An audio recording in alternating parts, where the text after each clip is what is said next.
창세기 30장 1절부터 24절에 있는 말씀으로 큐티인 제목은 생각하시고 소원을 들으시는 하나님입니다.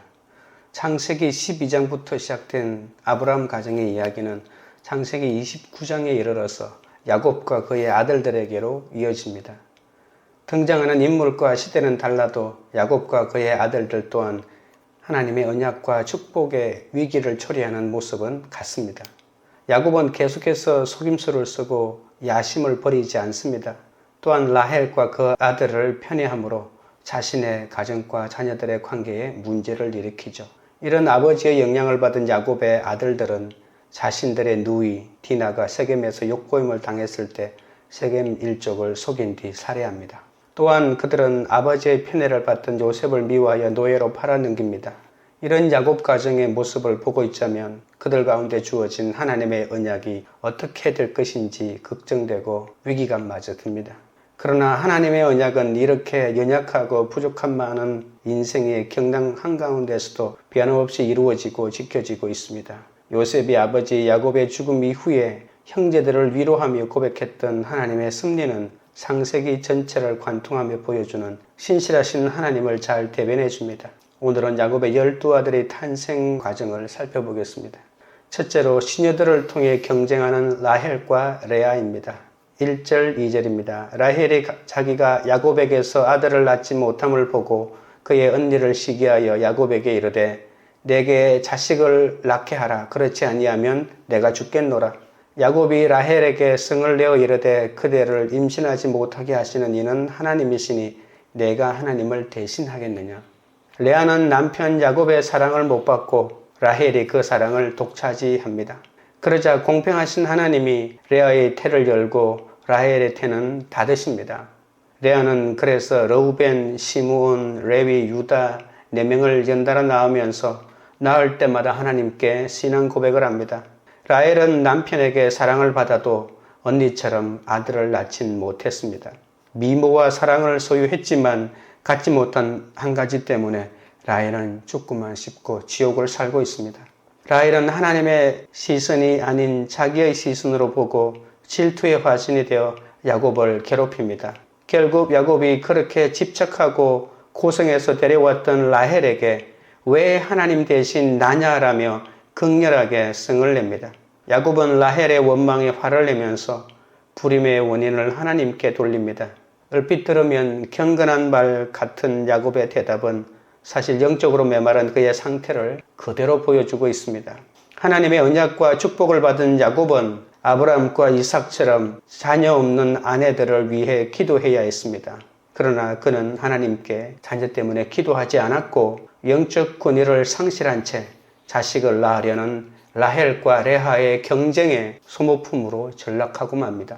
레아는 야곱의 사랑을 받지 못해 저절로 겸손해지면서 영적 남편인 예수 그리스도의 사랑을 조금씩 알아가고 있다고 볼 수가 있습니다. 동생 라헬은 야곱의 사랑을 받으면서도 아직 주님의 실체를 전혀 모르고 있는 것이죠. 이것이 고난의 축복과 또 투기의 고통이 주는 차이라고 볼 수가 있겠죠. 시기는 인간의 가장 부정하고 싶은 고통스러운 감정 아니겠습니까? 다른 사람의 정당한 행복마저 파괴하고자 하는 강력한 원한이기도 합니다. 3절부터 8절에 있는 말씀입니다.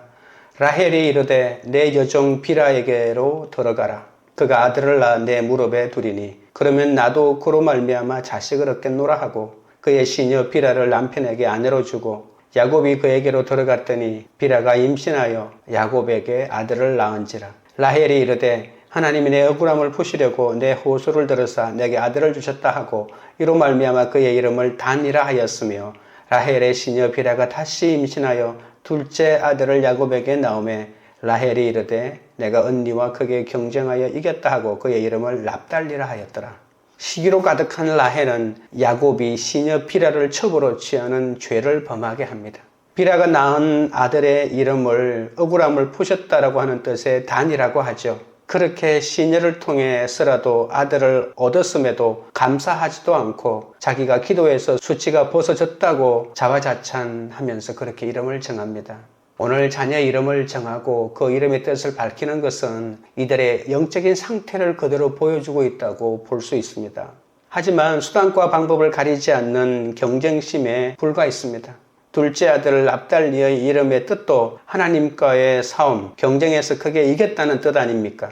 나중에 야곱도 약복강 나루토에서 하나님의 사자와 싸움을 하지만 자신의 환도뼈가 부러지며 그 과정에서 내려놓는 은혜를 얻고 이스라엘이 되기도 하죠. 반면에 라헬은 내려놓음이 없는 인간적인 싸움만 계속하는 모습을 보여주고 있습니다. 자녀를 얻는 것은 언니와의 경쟁 때문에 얻는 것이 아니잖아요. 그러나 그의 자녀를 낳는 모든 이유는 오직 남편의 사랑을 완전히 독차지하고자 하는 그러한 경쟁뿐이었습니다. 단의 이름의 뜻으로 보아 레아의 네 아들보다 단이 뛰어났음을 알 수가 있습니다. 사람은 육적으로 남보다 조금이라도 잘나거나 가진 것이 많으면 그렇게 자기 자랑을 하게 되어 있습니다. 하지만 단은 나중에 이스라엘의 12지파의 계보에서 빠집니다. 잘되고 인류인 것이 축복이 아닌데도 부부 사이도 자식들 사이도 사회에서도 교회에서도 인류가 되기 위해 모두 경쟁하기 바쁜 세상입니다. 당신이 실패해야 내가 이긴다는 이 생각이 이 세상 경쟁의 본질 아니겠습니까? 그래서 관용하고 배려도 없이 그저 옳고 그름만 따지고 경쟁하는 사회 구조 속에서 잘난 사람일수록 더욱더 열심히 이 경쟁에 뛰어들어 이기고 또 이기려고 하는 것이죠. 9절부터 13절입니다. 레아가 자기의 출산이 멈춤을 보고 그의 시녀 실바를 데려다가 야곱에게 주어 아내로 삼게 하였더니 레아의 시녀 실바가 야곱에게서 아들을 낳음에 레아가 이르되 복되도다 하고 그의 이름을 가시라 하였으며 레아의 시녀 실바가 둘째 아들을 야곱에게 낳음에 레아가 이르되 기쁘도다 모든 딸들이 나를 기쁜 자라 하리로다 하고 그의 이름을 아셀이라 하였더라. 레아가 자기의 생산이 멈춤을 보고 인간적인 마음이 생겨 자신 또 시녀 실바를 야곱에게 첩으로 줍니다. 레아는 연약하기에 주눅이 들고 경쟁의 유혹에 넘어갔습니다. 그래도 라헬처럼 오랫동안 계획한 것이 아니라 라헬의 행동을 보며 불안감에 충동적으로 행한 것이기 때문에 하나님도 불쌍히 여겨주시죠. 그러자 하나님이 실바를 통해서 아들들을 얻게 하십니다. 그때 레아는 하나님의 후대하심을 깨닫고 복되도다라고 하는 뜻의 카시라고 이름 짓고 또 기쁘도다라고 하는 이름의 아셀이라고 이름합니다. 경쟁과 투기를 당하고 마침내는 유혹에 넘어가더라도 자신의 형편없음을 봄으로 기쁜 자가 될 수 있었던 것이죠. 구속사의 계보에 오른 모든 여인이 자신의 형편없음을 오픈함으로 예수님의 족보에 찬란하게 올랐듯이 경쟁에서 무조건 이겨 자신의 연약함을 모르는 것보다 경쟁에서 질 수밖에 없는 자신의 수치와 부족을 드러낼수록 하나님은 우리에게 한량없는 은혜를 주십니다. 그때 비로소 무엇인가 자라난 것을 주셔서 남들에게 줄 것만 있는 인생으로 만들어 가시죠. 시기당하고 경쟁당하고 유혹에 넘어지면서도 찬양하리로다 복되도다 기쁘도다의 고백으로 기쁜 자가 되어야 하는 것입니다. 적용 질문 드립니다. 남들이 부러워하는 것들을 가졌지만 갖지 못한 한 가지 때문에 시기하며 괴로워하고 있지는 않습니까? 원망을 들을 때 기도합니까? 아니면 화를 내며 남 탓을 합니까? 둘째는 레아의 소원을 들으신 하나님입니다. 14절부터 16절입니다. 밀 거둘 때 르우벤이 나가서 들에서 화판채를 얻어 그의 어머니 레아에게 드렸더니 라헬이 레아에게 이르되 언니의 아들의 화판채를 청구하노라. 레아가 그에게 이르되 내가 내 남편을 빼앗은 것이 작은 일이냐? 그런데 내가 내 아들의 화판채도 빼앗고자 하느냐? 라헬이 이르되 그러면 언니의 아들의 합판채 대신에 오늘 밤에 내 남편이 언니와 동침하리라 하니라.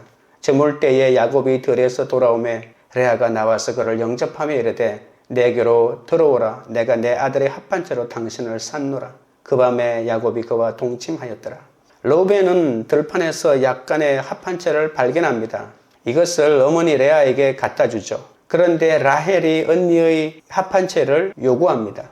레아의 태를 여신 분은 하나님이신데 당시 임신 촉진제와 체험제로 사용되었던 이 합판채로 자녀를 얻을 수 있다고 생각했기 때문에 이 합판채의 도움을 받아 목적을 달성하고자 했던 것이죠. 레아는 라헬이 합판채를 달라고 청하자 원망과 슬픔을 터뜨립니다. 레아는 점점 믿음이 자라면서 동생 라헬에게 야곱은 내 남편인데 내가 빼앗아 가더니 이제 합판채도 빼앗아 가느냐고 따지는 것이죠. 그러자 라헬은 그 언니의 말에 압도되어 그 합판채를 주면 자신의 남편인 야곱을 줄 테니 바꾸자고 합니다. 레아가 남편과의 잠자리를 얻는 대가로 그것을 동생 라헬에게 주게 되죠. 이렇게 보면 이 가족의 남편하고 동침할 수 있는 것은 두 사람 다 부부고 아내지만 이 라헬이 모든 것을 결정하고 있다는 것을 알 수가 있습니다. 자존심을 버리면서까지 값을 치르고 살 만큼 레아는 남편의 사랑을 간절히 원했던 거죠. 라헬은 언제나 남편하고 잠자리를 가질 수 있었지만 레아는 이 라헬의 눈치를 보면서 행동했기 때문에 얼마나 자녀를 갖기 어려웠겠습니까? 그런데도 자녀를 낳고 남편을 독점했던 라헬은 자녀를 낳지 못하는 것이죠. 여호와를 의뢰하는 레아는 점차 힘을 얻어 할 말을 당당하게 하면서 조강지처로서 당당하게 야곱과 동침합니다. 하지만 투기하는 라헬은 근본적인 열등감 때문에 인간적인 방법을 다 동원하지만 효과가 없고 점차 무너져가는 모습을 보입니다. 17절 18절입니다. 하나님이 레아의 소원을 들으셨으므로 그가 임신하여 5째 아들을 야곱에게 낳은지라. 레아가 이르되 내가 내 시녀를 내 남편에게 주었으므로 하나님이 내게 그 값을 주셨다 하고 그의 이름을 이사가리라 하였으며, 이때 자존심을 내려놓고 야곱과 동침한 레아에게 하나님이 레아의 소원을 들어주셔서 5째 아들 이사가를 주십니다. 이사갈의 뜻은 하나님께서 내게 임대료를 주셨다는 뜻입니다. 이 말은 하나님께로부터 받은 보상을 강조하고 있는 것이죠. 야곱의 아내들이 자식을 낳겠다고 발부둥을 치지만 자녀를 주시는 분은 하나님이십니다. 합판체의 힘으로 자녀를 낳아보겠다는 라헬에게는 자식이 없고 대신 남편 야곱과 동침한 레아는 아들을 얻는 것입니다. 이 땅에서 남편 사랑을 받지 못했기 때문에 하나님을 사모하고 천국을 침노하는 레아는 자녀의 축복을 받습니다. 하지만 라헬은 많은 권능을 받았지만 회개하지 않았던 고라신과 베세다처럼 감사하지도 않고 모든 것을 다 갖고자 몸부림치고 있는 것이죠. 19절부터 21절입니다. 레아가 다시 임신하여 6째 아들을 야곱에게 낳은지라. 레아가 이르되 하나님이 내게 후한 선물을 주시도다. 내가 남편에게 6 아들을 낳았으니 이제는 그가 나와 함께 살리라 하고 그의 이름을 스불론이라 하였으며 그 후에 그의 딸을 낳고 그의 이름을 디나라 하였더라. 영적 구사를 위해 어떤 수치라도 감수하겠다는 레아의 기도를 들으시는 하나님은 6째 아들 스불론마저 주십니다. 레아는 하나님이 자신에게 후한 선물을 주셨다고 하면서 내가 남편에게 6 아들을 낳았으니 이제는 그가 나와 함께 살리라고 고백합니다. 후한 선물은 정확하게 번역하면 넉넉한 혼인 지참금을 주셨다는 말입니다. 그가 나와 함께 살리라고 하는 말은 이제 남편 야곱도 자신을 합법적인 아내로 인정해 줄 것이라는 고백입니다. 남편이 그렇게 원하는 아들을 6이나 낳아 주었으니 남편의 존중을 받을 만하다는 그런 말입니다. 훗날 야곱은 자신을 레아 옆에 묻어달라고 유언합니다. 결국 그녀는 아들 6과 딸 1를 낳았는데 이는 야곱의 다른 3 아내가 낳은 자녀보다도 많다는 것이죠. 그리고 오랜 시간이 지나 레아의 아들들에게서 레위 제사장 지파와 유다 왕가가 나오지 않습니까? 이것이 레아의 인생의 결론이자 남편 대신 예수님과 영원히 거하리라는 소망을 나타낸 것입니다. 딸 디나는 심판이라는 뜻인데 야곱이 낳은 유일한 딸입니다. 디나는 끔찍한 사건에서 다시 등장하게 되죠. 이 세상에 소망이 없음을 알려주는 고난의 주인공이기도 합니다. 이렇게 괴로움으로 시작해서 후한 선물로 결론 짓는 레아를 보며 라헬이 점차 할 말이 없어지는 것을 보게 됩니다. 적용 질문 드립니다. 내가 고통 중에 있을 때 하나님이 내 소원을 들으시고 내게 후한 선물을 주신 것은 무엇입니까? 레아처럼 힘든 일상에서도 감사와 기쁨의 언어를 쓰고 있습니까? 셋째는 라헬을 생각하신 하나님입니다. 22절부터 24절입니다. 하나님이 라헬을 생각하신지라. 하나님이 그의 소원을 들으시고 그의 태를 여셨으므로 그가 임신하여 아들을 낳고 이르되 하나님이 내 부끄러움을 씻으셨다 하고 그 이름을 요셉이라 하니 여호와는 다시 다른 아들을 내게 더하시기를 원하노라 하였더라. 언니에게서 산 합한채는 라헬에게 아무런 도움이 되지 않았습니다. 그러자 라헬이 드디어 하나님께 무릎을 꿇습니다. 하나님이 라헬을 생각하신지라라고 하는 말은 하나님이 라헬이 언약 공동체의 딸임을 기억하셨다는 그런 뜻이죠. 라헬이 하나님의 언약에 근거한 기도를 드릴 때에야 비로소 하나님이 라헬의 소원을 들어주셨습니다. 오랜 불임 끝에 라헬이 드디어 아들 요셉을 낳습니다. 라헬이 이제야 자기의 영육의 부끄러움을 고백하는 것이죠. 내 수치를 드러내고 인정할 때 합한채가 아닌 생명의 주인 하나님을 고백할 수 있습니다. 전에는 기고만장하고 참지 못했던 라헬은 이제 하나님께서 자신의 수치를 제거하신 것을 찬양하고 여호와께 또 다른 아들을 달라고 기도하는 것이죠. 야곱의 아내 레아와 라헬 사이에 아들 낳기 경쟁이 치열했습니다. 강한 믿음을 가진 레아는 자기 남편의 사랑을 간절히 원했지만 남편에게 사랑받지 못하니까 하나님께 기도할 수밖에 없었습니다. 그렇게 자식을 낳는 가운데 믿음의 고백을 하나님께 드림으로 하나님께 복을 받는 것이죠. 반면에 라헬은 그렇게 강한 믿음을 보여주지 못합니다. 라헬은 항상 남편의 사랑을 받고 있으니 언제든지 자녀를 낳을 수 있다고 자신만만했던 것이죠. 그러나 이제는 하나님께서 주셔야만 한다는 것을 절실하게 깨닫습니다. 그래서 하나님께 아들을 한 명 더 달라고 기도하고 있지 않습니까? 그러나 그렇게 어렵게 낳은 아들이 세계 최고 나라의 최고 총리가 되는 바로 대단한 요셉이기 때문에 라헬이 겸손하고 감사하기가 어려운 것이죠. 결국 다른 아들을 더하기를 원한다고 하다가 마지막에 슬픔의 아들 베냐민을 낳고 바로 죽고 말죠. 아들 했지만 결국은 내 인생이 슬프다 하고 갈 수밖에 없습니다. 모든 것을 갖추었음에도 자기밖에 모르는 그런 인생이 되고 말았던 것이죠. 최고의 후한 선물은 약속의 자녀입니다.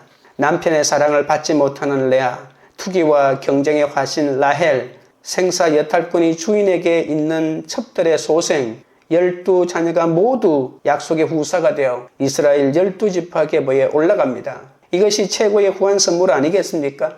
당대 신앙 아브라함과 믿음의 이대인 이삭까지만 해도 영적 후사가 누구인지 분별하기가 어려웠습니다. 믿음보다는 성품과 행위가 훌륭해야 영적 후사가 되는 줄로 알았죠. 그러나 이 3대 야곱에게 와서는 거짓말쟁이 시절한 아버지 야곱, 살인과 간음과 범죄로 얼룩진 12자녀를 보여주시고 행위로 얻는 구원이 아닌 오직 믿음, 오직 예수로 얻는 구원을 깨닫게 하십니다. 천국은 똑똑하고 착해서 가는 것이 아니라 야곱과 그의 아들들처럼 찌질하고 죄투성이어도 겸손하게 오직 예수를 부르짖는 것 외에는 내놓을 것 하나 없는 자들이 가는 나라입니다. 옳고 그름으로 판단하지 말고 오직 예수 믿으면 최고임을 외치고 레아의 고백처럼 내 인생이 하나님의 후한 선물임을 고백해야 합니다. 인생의 비극은 가정이든 직장에서든 사랑과 인정을 받기 위해 일시적인 세상의 수정과 방법을 추구하며 살아갈 때 찾아옵니다. 물질적인 것을 얻기 위해 영적인 가치를 희생하고 훨씬 가치 있는 하늘의 것을 가치가 떨어지는 땅의 것으로 바꿔버리는 것이야말로 정말 큰 비극 아니겠습니까? 하나님의 축복은 인간의 기준에 의해서 결정되지 않습니다. 하나님은 낙심한 사람, 고통당하는 사람, 어려움을 겪는 사람, 압제받는 사람, 그리고 거절당하는 사람을 위해 역사하십니다. 그런 비참한 자리에 떨어지면 사람을 의지하지 않고 오직 하나님만 의지하며 믿음을 고백할 수 있기 때문이죠. 우리가 아무리 미움을 받거나 무시를 당하거나 압제를 받고 곤란을 당한다 하더라도 우리는 우리의 경쟁자와 똑같은 세상 방법을 사용하지 않고 오직 하나님을 향한 전적인 신뢰를 가지고 우리를 향하신 그분의 축복을 인내로서 기다려야 합니다. 나의 야곱과 합한채를 내려놓을 때 하나님이 내 부끄러움을 씻어주십니다. 교만과 시기로 남을 학대하던 내 죄를 회개하며 주님 앞에 무릎 꿇고 기도할 때 주님이 우리에게 놀라운 은혜를 더하십니다. 적용 질문 드립니다. 내가 자랑하고 의지하는 나의 외모와 합한채는 무엇입니까? 그것을 내려놓고 주님의 언약을 기억하며 기도하고 있습니까? 기도드리겠습니다. 하나님 아버지, 야곱은 라헬의 원망에 화를 내면서 불임의 원인을 하나님께 돌렸습니다. 저도 모든 것을 다 갖추어도 갖지 못한 한 가지 때문에 죽으려 하고 분노하며 환경에 휘둘리는 모습이 많았습니다. 고난이 올 때마다 하나님의 언약을 믿고 기도해야 하는데 기도하지도 않고 오히려 영적 권위를 상실해가는 그런 가련한 모습을 보였사오니 주여 불쌍히 여겨 주옵소서. 남편이 나를 더 사랑하는 것을 믿고 교만하거나 합한 채라는 세상의 방법으로 경쟁해서 이기려고 한 라헬과 같이 행동하지 않게 하옵소서. 영적 후사를 위해 어떤 수치라도 감수하며 오직 하나님께 기도하는 레아처럼 마침내 기도를 들으시고 나에게 후한 선물을 주시는 주님을 경험하게 하여 주옵소서. 결핍과 경쟁에 빠져 상처와 고통 중에 있는 레아와 라헬을 마침내 불쌍히 여기셨듯이 저를 불쌍히 여겨 주옵소서. 나의 야곱과 합한 채를 내려놓을 때 하나님이 내 부끄러움을 씻어주신다고 하셨습니다. 합한 채를 내려놓고 주 앞에 기도하오니 나를 기억하여 주시옵소서. 교만과 시기로 남을 학대하던 내 죄를 회개하며 주님 앞에 무릎 꿇고 기도하오니 주님이 내게 놀라운 은혜를 허락하여 주실 줄 믿습니다. 물질적인 것을 얻기 위해 영적인 가치를 희생하거나 바꾸는 비극을 택하지 않도록 인도하여 주옵소서. 우리가 아무리 미움을 받거나 무시를 당하거나 압제를 받고 곤란을 당한다 하더라도 우리는 우리의 경쟁자와 똑같은 세상 방법을 사용하지 않고 오직 하나님을 향한 전적인 신뢰로 그분을 축복을 인내로서 기다리며 바라보도록 역사하여 주옵소서. 광교 우리들 교회가 남들이 부러워하는 것들을 가졌지만 갖지 못한 채 그 한 가지 때문에 시기하며 괴로워하지 않게 하여 주옵소서. 무시당하고 고통당할 때 화를 내며 남 탓하지 않고 고통 중에 내 소원을 들으시는 하나님께 기도하는 공동체가 되게 하옵소서. 레아처럼 힘든 일상에서도 감사와 기쁨의 언어를 쓰며 사랑하고 의지하는 각자의 합한 채를 내려놓고 주님의 언약을 기약하며 기도하는 그런 공동체가 되도록 역사하여 주시옵소서. 예수 그리스도 이름으로 기도드리옵나이다. 아멘.